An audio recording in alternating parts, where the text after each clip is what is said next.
முருகன் வரலாறு. முருகன் தமிழ் கடவுள், போர் தெய்வம், ஞான தெய்வம், இளமை தெய்வம் என போற்றப்படுகிறார். அவர் சிவன், பார்வதி மகன்.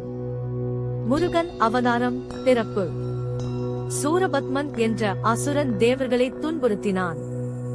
அவனை அழிக்க சிவபெருமானின் நெற்றிக்கண்ணில் இருந்து 6 தீப்பொறிகள் தோன்றின.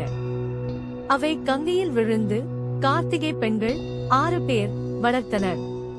பார்வதி அவற்றை அணைத்தபோது 6 முகங்களுடன் ஒரு குழந்தை உருவானான். அதனால் பெயர் ஆறுமுகன்.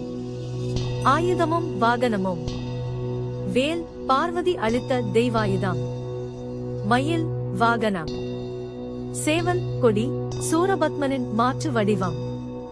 சூரசம்ஹாரம்: முருகன் சூரபத்மனுடன் 6 நாள் போர் நடத்தினார்.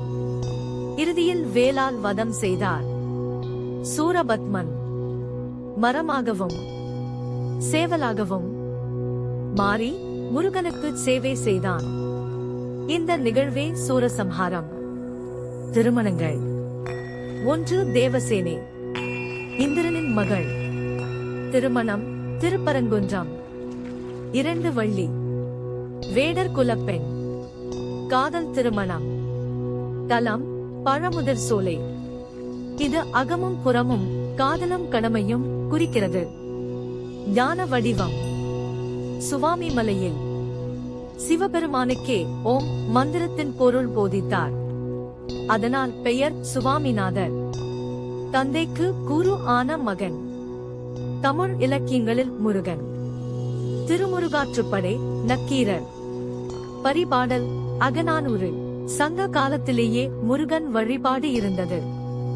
முருகன் அருளும் பயன்கள்: கல்வி, ஞானம், தைரியம், வெற்றி. திருமணம், குழந்தை பாக்கியம். நோய், பயம் நீக்கம்.